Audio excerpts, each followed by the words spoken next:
우리 예수님의 생애와 우리 고난에 대해서 함께 우리가 살펴보도록 할 텐데, 오늘 굉장히 재미있으면서도 굉장히 유익한 시간이 분명히 될 거라고 저는 확신합니다. 여러분, 제가 하는 말을 잘 생각해 보십시오. 우리에게 지금 바이블에 이 성경에서 등장하는 미라클 또는 신비한 일들이 있죠. 미스테리한 일들이 일어납니다. 예를 들면 올드 테스트먼에 우리 모세스가 우리 그 레드시를 세퍼레이트 이렇게 가르는 사건이라든지, 또는 물론 여기 원고에는 나와 있지 않습니다. 또는 우리가 예수님의 지저스 크라이스트의 미라클, 어떤 기적들이 있잖아요. 이런 기적들을, 그리고 신비로운 일들을 우리가 보면 과학적인 일로 증명을 하는 거예요. 과학적으로 증명을 해 나간다면, 이렇게 증명을 하려고만 한다면 여러분 어떤 결과가 벌어질까요? 한번 잘 생각해 보시길 바랍니다. 이런 기적과 이런 신비스러운 미스테리한 일들을 과학적으로만 증명하려고 한다면 어떠한 오류를 범하게 될까요? 그럼 그거는요, 우리 자신으로부터 과학적으로 하나님을 제한할 수 있는 오류를 범하게 됩니다. 여러분, 우리는 과학은 한계가 있죠? 하나님은 한계가 있어요, 없어요? 없죠. 그렇기 때문에 한계 있는 사람이 한계가 없으신 무한한 분을 제한할 수 있다, 리밋할 수 있다라는 거예요. 그런 오류를 범할 수가 있습니다. 여러분, 하나님의 역사는 과학으로 증명해야 되는 것이 아니에요. 신앙의 대상으로 신비로 남겨지는 것이 맞다고 저는 생각을 합니다. 그 신비한 것이 우리의 믿음의 실체로 받아들여질 때 이것을 우린 신앙이라고 하는 거예요. 잘 들어보세요. 이게 어떤 의미냐면, 하나님의 역사는 과학으로 꼭 증명해내야 될 필요가 없다는 얘기예요. 증명할 수도 없어요. 또 증명할 수 있도록 우리가 똑똑하지가 않아요. 그래서 우리는 때로는 신앙과 이해할 수 없는 일들, 이런 미라클 기적들을 우리는 증명해내야 할 필요가 없고, 우리가 믿음으로 받아들여야 할 필요가 있다는 것을 지금 말씀드리는 겁니다. 이것을 믿음으로 받아들인 그 실체를 우리가 경험을 하게 될 때, 그게 바로 신앙이라는 거예요. 여러분, 지금 어려워하시는 분들도 있을 텐데 그렇지 않아요. 만일 과학적인 부분으로 성경을 증명하라고 한다면, 예수께서 처녀의 몸에서 태어난다는 건 있을 수 없는 일이죠. 과학적으로는 이거는 불가능한 일입니다. 예수님께서 죽으시고 나셔서 리저렉션, 부활하신 것에 대해서 과학적으로 증명할 수 없습니다. 자, 그러니까 자유주의 신학자들, 리버럴한 이 신학자들, 이 자유주의 신학자들 중에서는, 그래서 예수님께서 벌진에게 태어난 것을 믿지 않는 사람들이 많아요. 그리고 예수님 부활을 믿지 않는 사람이 꽤 많습니다. 여러분, 만약에 그렇게 하게 된다면 어떤 오류를 범하게 되냐면요, 우리는 지금까지 믿는 믿음을, 신앙을 부정하게 되는 것이라는 거예요. 여러분, 그래서 우리가 이렇게 생각할 수 있습니다. 이 얘기를 들으면, 그러면 우리가 비상식적인 사람이냐, 크리스찬은 비상식적인 사람이냐? 그럼 우리는 비상식적인 사람이 아닙니다. 그렇다면 우리는 크리스찬은 상식적인 사람이냐? 여러분, 우리는 꼭 상식적인 사람만도 아닙니다. 우리는 비상식적인 것과 상식적인 것을 초월한 초상식적인 것을 받아들이는 사람입니다. 여러분, 믿으시면 아멘 하십시오. 그래서 여러분, 꼭 상식적이지 않아도 이것이 믿음 안에 받아들이면 이것이 팩트가 됩니다. 비상식적인 것도요, 상식적이지 않은 것, 그 상식적인 것도 비상식적인 것도 다 우리는 이걸 초월해서 믿음으로 받아들여야 할 신앙인이라는 거예요. 자, 그런 의미에서 볼 때 오늘 우리가 배울 성령으로 잉태하사 동정녀 마리아에게 나시고, 오늘 그 시간이란 말이에요. Was conceived by the Holy Spirit, born of the Virgin Mary. 우리가 이 부분을 오늘 이제 배우게 될 것입니다. 여러분, 이것을 들을 때 제가 뭘 부탁을 드릴 거냐면, 이걸 비상식적인 이 내용이긴 하지만 이걸 비상식적인 대로 받아들이면 안 돼요. 이걸 상식적이라고 또 받아들이셔는 안 돼요. 상식적이지 않은 내용입니다. 이걸 초상식적으로 오늘 우리가 받아들이라고 오늘 말씀을 여러분에게 증거하는 거예요. 자, 사도신경에서요, 이 부분이요, 우리가 읽은 이 부분이 초대 기독교 시대의 이단 논쟁에서 굉장히 많이 일어났던 한 부분 중에 하나인 거예요. 사람의 몸에서 나온 예수님이 과연 하나님인가 사람인가, 이 논쟁이 일어났다는 얘기예요. 여러분은 어떻게 생각하십니까? 예수님은 하나님이에요, 사람이에요? 하나님이에요? 예, 사람이에요? 예.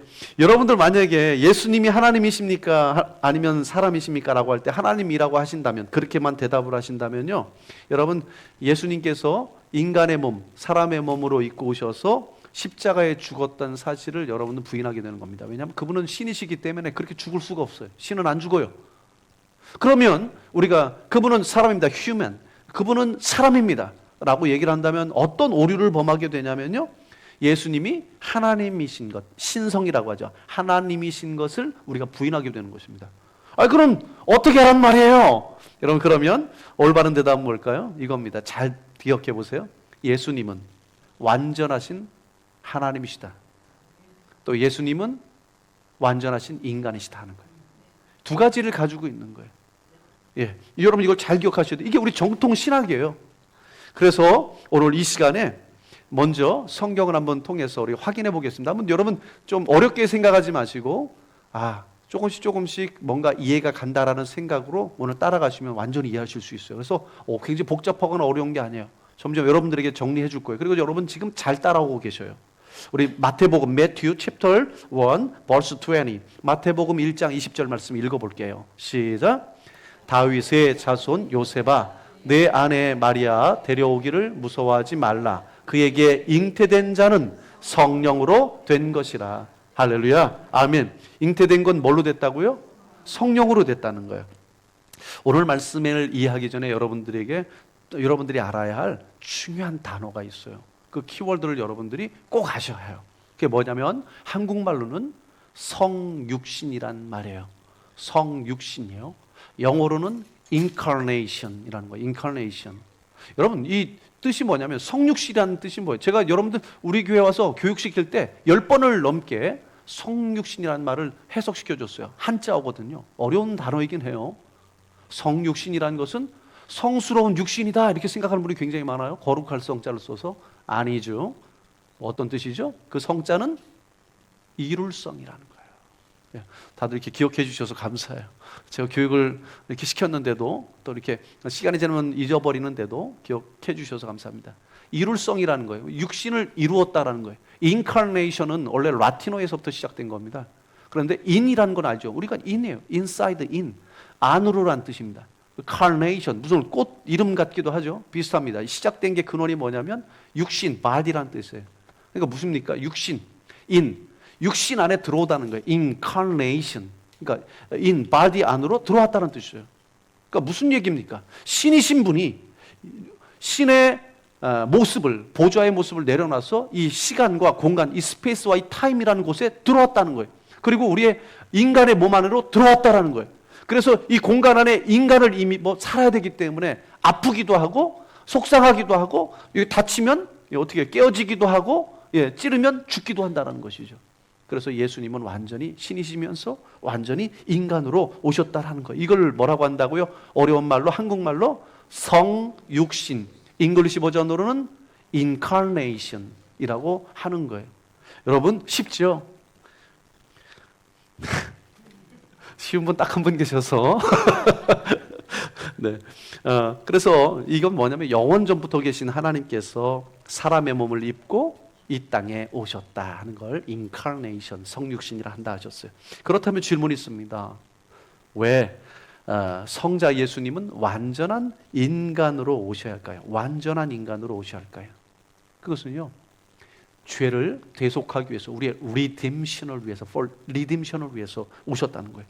태초에 인간 아담과 하와는요, 하나님 말씀을 거스렸어요. 그래서 선악과를, 프루트를 다 먹었어요. 우리가 그 사건을 잘 알아요. 그 뒤로부터 여러분 에덴 동산에서 쫓겨난 것만이 아니라 또 어떤 저주를 받았죠? 여자들은 임신을 하게 돼요. 물론 여자와 또 남자들은 또 그 뒤로부터 죽음이 없었는데 죽음이 생기기 시작합니다. 그 죽음은 인간의 죄 때문에 오게 되었다라는 거예요.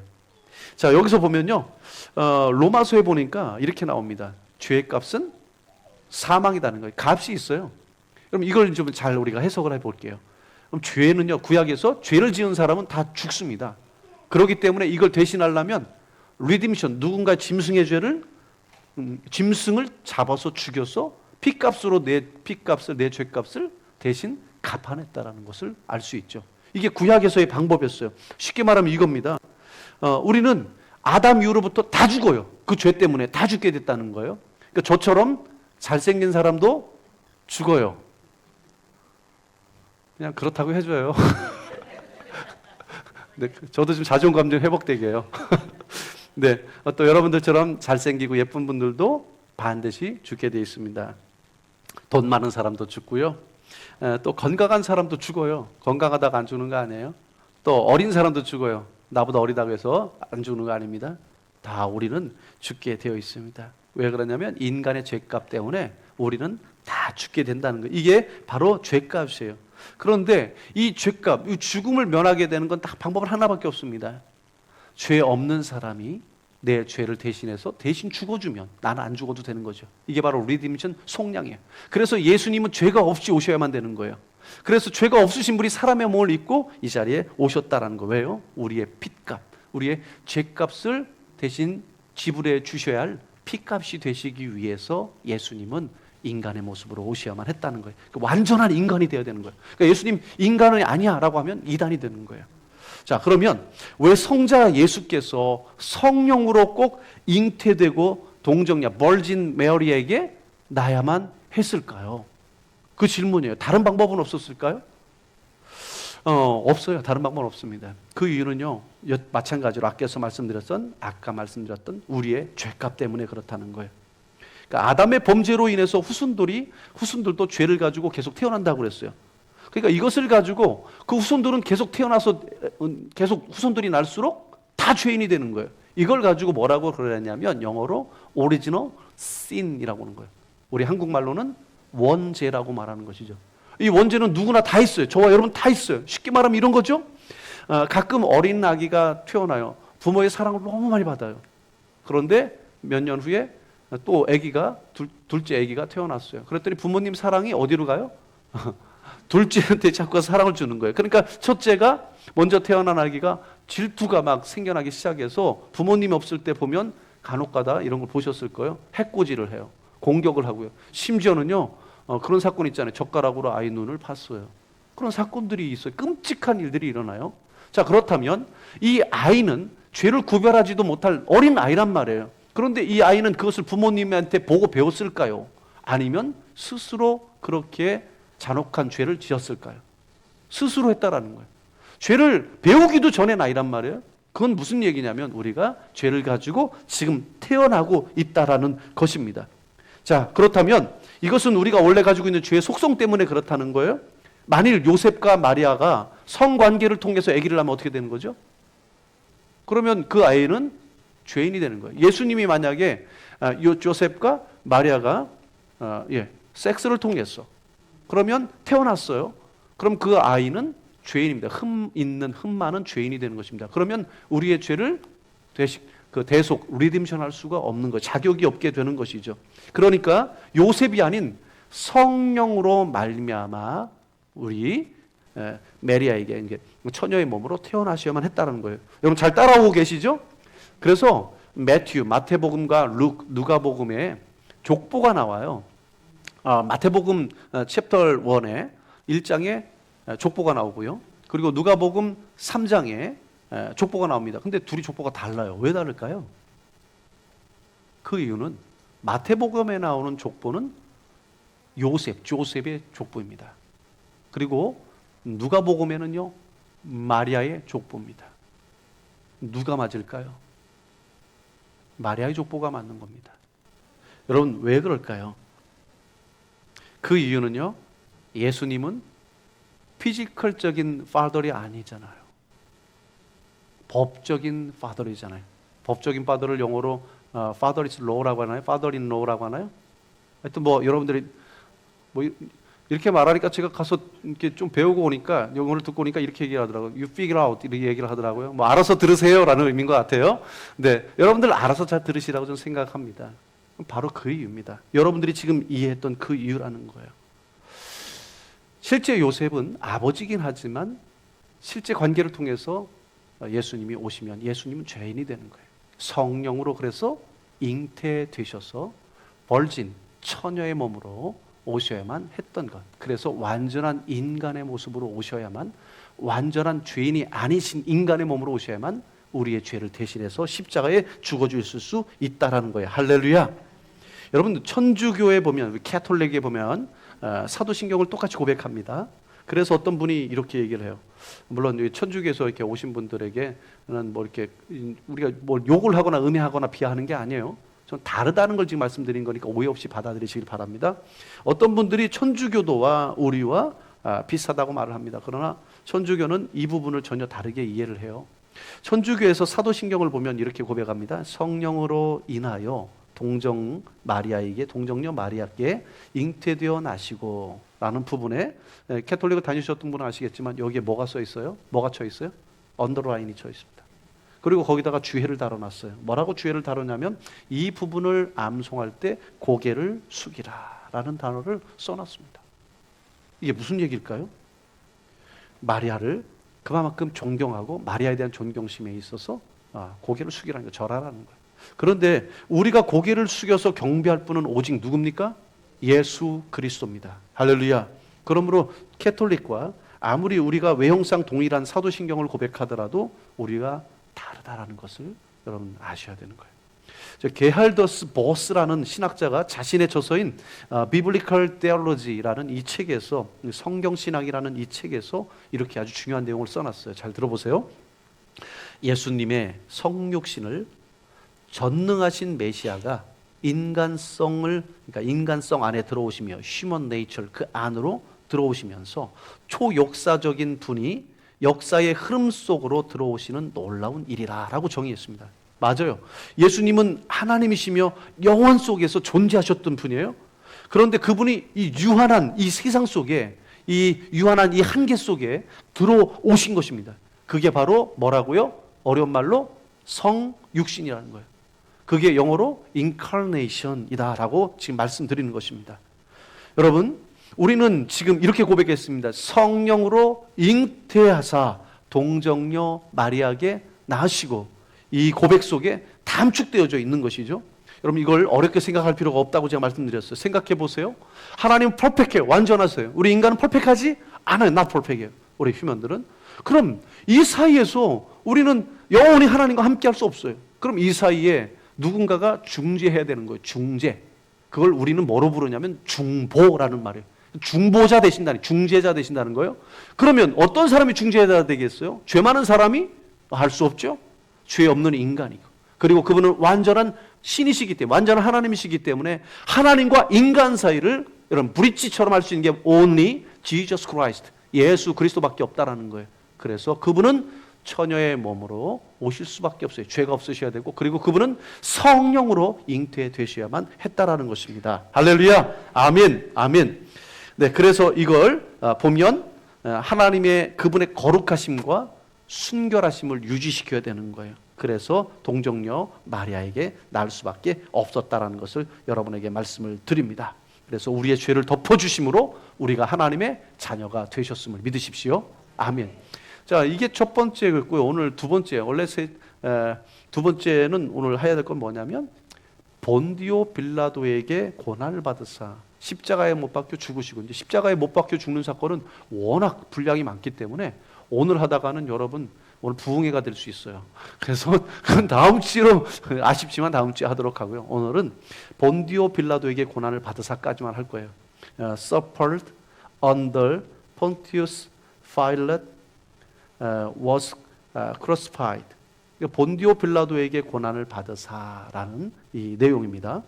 사도신경을 반대하는 사람 중에서 이런 표현을 하고 있어요. 들어보셨을 거예요.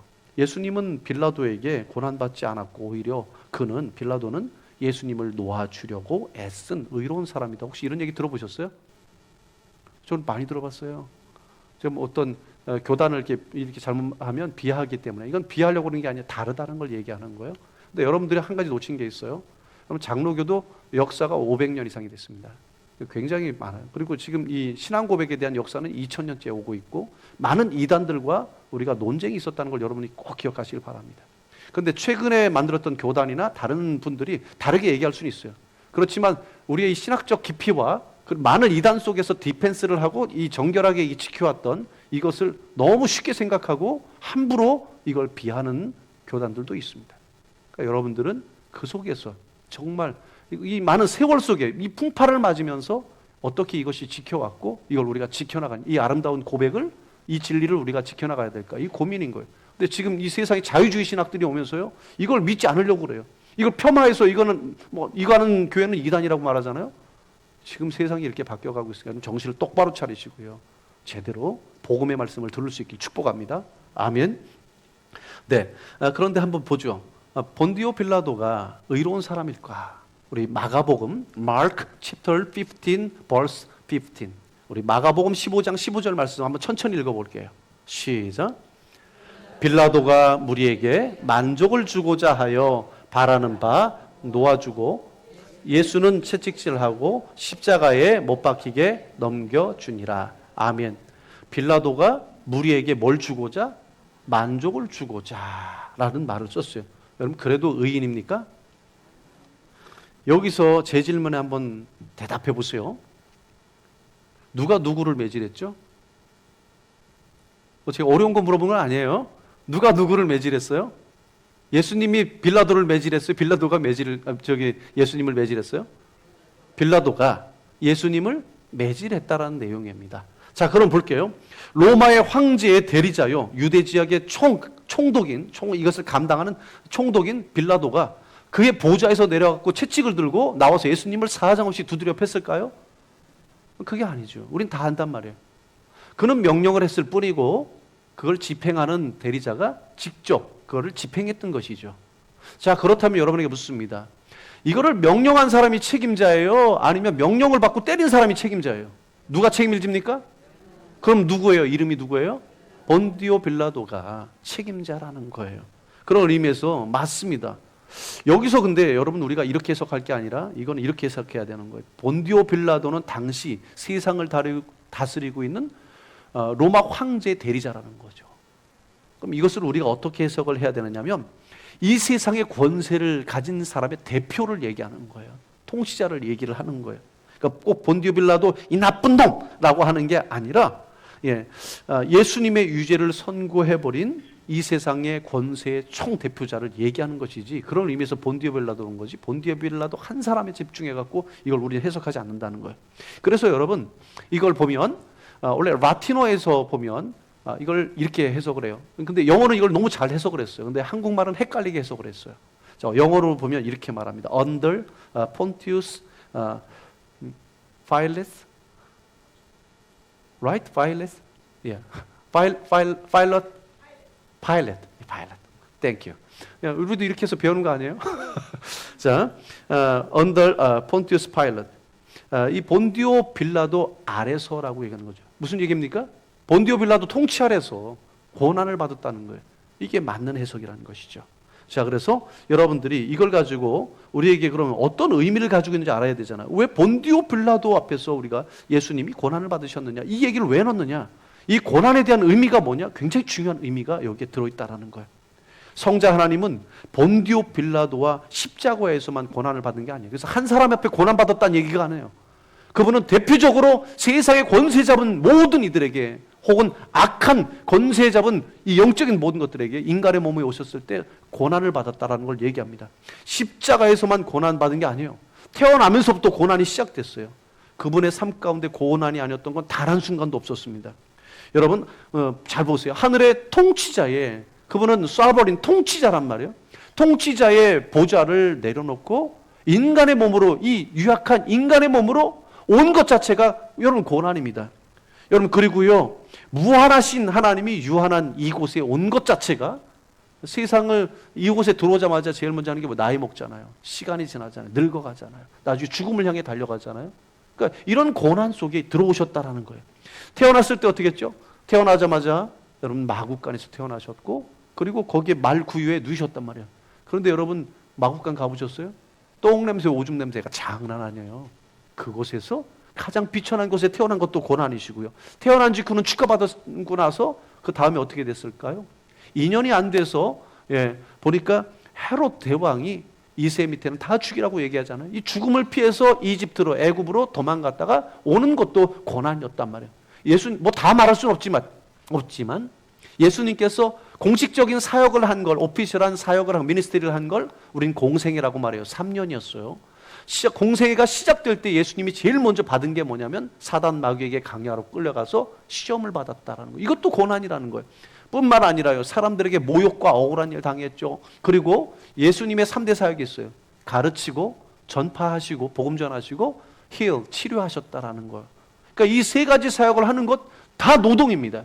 그 자체가 고난이라는 거예요. 하나님이 이 땅에 와서 그런 수고를 하는 게 다 고난이시라고 말씀을 드리고 있습니다. 여러분, 뭐니 해도 최고의 고난은 여러분 다 아실 거예요. 어디에서? 십자가에서 고난당하신 거죠. 근데 그거보다 더 큰 고난이 있어요. 우리 사람들은 잘 몰라요. 근데 신학적으로 보면 가장 큰 예수님의 고난은 십자가에 못 박힌 게 아니에요. 가장 큰 고난은 예수님이 죽으시고 며칠 계셨죠? 3일 동안 하나님과 단절됐다는 거예요. 예수님은 한 번도 하나님과 떨어진 적이 없어요. 근데 인간의 몸을 오셔서 죽으셨기 때문에 3일 동안 하나님과 단절되는 고통이에요. 이게 진짜 고통이에요. 여러분이 진짜 고통이 뭐냐면 어디 부러지고 아픈 게 고통이 아니라 여러분이 크리스천이 하나님과 단절된 게 가장 큰 고통이에요. 예수님이 그 고통을 당하셨다라는 것을 여러분 기억해 보시기를 바랍니다. 그런데 여긴 우리의 이 중요한 질문 중에서 세 가지의 답이 있어요. 왜 성자 예수님께서 고난을 받으셔야 했을까요? 여러 이유가 있지만 고난을 받지 않고 만약에 그냥 죽으시면 안 될까요? 편안하게 그냥 죽으시면 안 될까요? 어쨌든 우리 죄를 대신해서 죽어주시면 되는 거잖아요. 근데 왜 예수님 고난을 꼭 받으셔야 될까요? 그 이유가 있단 말이에요. 첫 번째는 뭐냐면 우리가 당해야 할 고난을 대신 당하기 위해서 했다. 우리가 고난을 당해요. 우리의 당하는 고난 아무것도 아니에요. 예수님께서 그 고난을 미리 우리를 통해서 대신 당해 주셨다라는 거예요. 그 말씀이 어디 나오냐면 우리 아이제이야 chapter 53 verse 5, 우리 이사야서 53장 5절 말씀인데요. 우리 한번 읽어볼게요. 시작. 그가 찔림은 우리의 허물 때문이요 그가 상함은 우리의 죄악 때문이라. 아멘. 그가 찔림을 받는 이유는 한 가지예요. 우리 가지고 있는 죄의 허물 때문이에요. 그가 상함을 받는 건 한 가지예요. 저와 여러분의 더럽고 더러운 죄악 때문에 그분이 대신 고난을 당해 주신 거예요. 그래서 그가 그냥 죽어도 되지만 꼭 고난까지 받으셔야 될 이유는 뭐라고요? 첫 번째가 우리가 당해야 할 고난을 대신 당해 주셔야 하기 때문에 그는 고난을 당하실 수밖에 없었다는 거예요. 두 번째입니다. 왜 그는 꼭 고난을 받으셔야 되느냐? 고난을 당하는 우리를 능히 도와주실 수 있기 때문에. 고난 당하는데 아무도 못 도와줘요. 부모님도 못 도와줘요. 그런데 예수님은 우리를 도와줄 수 있는 유일하신 분입니다. 할렐루야. 우리 히브루 chapter 2 verse 18입니다. 히브리서 2장 18절 말씀 우리 읽어볼게요. 시작. 그가 시험을 받아 고난을 당하셨은즉 시험을 받는 자들을 능히 도우실 수 있느니라. 아멘. 그가 시험을 받고 고난을 당하셨은즉 시험 받는 자들을 능히, 고난 받는 자들을 능히 도우실 수 있느니라. 할렐루야. 누가 능히 돕습니까? 능히 도와요. 여러분, 그래서 제가 가족 중에 사랑하는 이를 떠나 보내신 분들 있잖아요. 그럼 제가 말을 많이 안 해요. 그분들에게. 왜냐면 그분에게 그 말이 그렇게 위로되지 않아요. 좀 될 수 있으면 많이 알아줘요.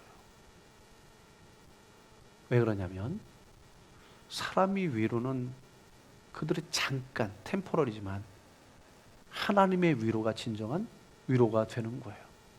하나님 말씀에 대한 위로가 진정한 위로가 되고 천국에 대한 위로가 되는 것이죠. 근데 진정으로 위로가 되는 건 하나님밖에 없어요. 예수님은 우리를 대신해서 우리보다 더 큰 슬픔과 아픔을 당하신 분이시기 때문에 누구보다도 우리를 위로하실 수 있고요. 우리를 대신할 수 있다는 거예요. 도우실 수 있다는 거예요. 자, 세 번째입니다. 세 번째, 왜 예수님은 고난을 꼭 받으셔야 되느냐? 우리를 고난으로부터 구원하시기 위해서라는 거예요. 첫 번째는 우리 고난을 대신하기 위해서. 두 번째는 우리를 도우실 수 있기 때문에 미리 고난을 받은 거예요. 세 번째는 우리의 고난으로부터 우리를 구원하시기 위해서 고난을 받으셨다는 거예요. 다시 한번 우리 이사야서 53장 아이제이야 chapter 53 verse 5입니다. 그 뒷부분입니다. 함께 읽어볼게요. 시작. 그가 징계를 받음으로 우리는 평화를 누리고 그가 채찍에 맞음으로 우리는 나음을 받았도다. 아멘. 아멘. 그분이 이 모든 것을 당함으로 인해서 우리는 대신 평화를 얻었다라고 말하잖아요. 대신하는 거로 끝나지 않아요. 우리는 그분을 통해서 그분의 고난을 통해서 우리가 오히려 구원의 자리로 나아가게 됐음을 믿으시길 바랍니다. 아멘. 그래서 이거예요. 우리의 삶을 어떻게 적용하냐면 누가 여러분을 위로할 수 있습니까? 사람입니까? 아니에요. 그건 그냥 그분들도 잘 몰라요. 잘 모르기 때문에 진정한 위로가 될 수 없어요. 진정 우리를 위로할 수 있는 분은 오직 한 분입니다. 누구죠? 예수 그리스도 뿐입니다. 그분만이 우리를 완벽하게 위로할 수 있습니다. 그분은 우리보다 더 고난을 몸으로 겪으신 분이시기에 우리의 상처와 고난 아주 잘 알고 있는 분이시죠. 그렇기 때문에 그분만이 우리의 위로자가 되심을 믿을 수 있길 바랍니다. 주님은 우리의 모든 고난을 너무 잘 이해하고 계시며 그렇기 때문에 어떻게 해결할 줄도 알고 계시는 분이에요. 그렇기 때문에 여러분이 찾아야 될 진정한 전문가는 사람이 아니라 예수 그리스도께 나아가시기를 바랍니다. 그분께 기도하시고 그분께 물으시길 바랍니다. 그러면 반드시 해결함 받을 수 있습니다. 아멘. 여러분이 분명히 알고 계셔야 합니다. 우리는 고난이 없고 편안한 삶을 살 때가 행복한 것이 아니라는 거예요. 여러분 다시 한번 말씀드립니다. 분명히 알고 계셔야 합니다. 여러분이 진짜 행복한 것은 고난이 없고 편안한 삶을 살고 있을 때가 아니라는 거예요. 오히려 그때가요, 삶이 더 무료하고 의미가 없어집니다. 이때 여러분 디프레스, 이게 언제 생겨요? 우울증이 언제 생겨요? 이때 생기는 거예요. 그래서 사람들이 우울증을, 디프레스를 뭐라고 하냐면 리치, 그러니까 부자병이라고 하는 거예요. 힘들어 죽겠을 때, 6.25 끝나고 먹을 밥도 없어서 나가서 막 허드렛 일을 해서 간신히 자식들 먹여 살릴 때, 이때 여러분 우울증이 있었는 줄 아세요? 우울증이 뭔지도 몰랐어요. 그럼 그겁니다. 풍요가 가져온 게 얼마나 우리에게 큰 행복을 불행하게 꺾고 불행하게 만드는지 여러분들 기억하셔야 되는 거예요. 그럼 행복은 언제 오느냐? 이 해피니스, 행복은 언제 오느냐? 우리가 이 어려움 속에서도 하나님, 가스로부터 하나님으로부터 사랑을 우리가 받고 있다는 것을 깨달을 때, 이때 우리가 행복하게 되는 거예요. 왜 그때 행복할까요? 여러분, 하나님이 인간을 창조하시고 우리에게 뭘 주셨다? 복을 주시니. 이게 창세기 1장 22절, 창세기 1장 25, 26절에 나와요. 하나님이 인간에게 복을 주셨다. 생육하고 번성하라 나와요. 여러분, 이 복이 뭐냐? 행복, 해피니스예요. 그러니까 여러분, 우리가 가장 행복할 때는 행복, 복의 주인이신 하나님 앞에 나아갈 때, 우리의 얼굴이 하나님을 향할 때, 우리의 눈이 하나님을 향할 때, 우리는 하나님으로부터 우리가 해피니스, 행복을 받을 수 있다라는 거예요. 창조주 하나님께서 이 세상을 만드시고 우리에게 복을 주셨습니다. 힘들고 어려울지라도 여러분 마음의 중심이 하나님을 바라보시길 바랍니다. 거기서 행복이 시작되는 겁니다. 오늘 말씀을 정리해보죠. 본디오 빌라도에게 고난을 받으사. 이 고백은요, 예수님이 고난당하신 것은 우리의 고난을 대신 짊어지시고 우리를 도우시고 우리를 구원하시기 위하심이었다는 것을 믿으시면 아멘 하십시오. 아멘. 이 시간 고난 중에 여러분들이 계시죠? 분명히 말하지 않아도 그런 분들이 계실 겁니다. 하나님이 우리에게 고난을 여전히 허락하신 것은 이 고난의 환경으로 인해서 다른 것에 관심을 가졌던 마음에서 돌이켜 하나님께 집중하라고 하시는 하나님의 사랑의 손길이라는 거예요.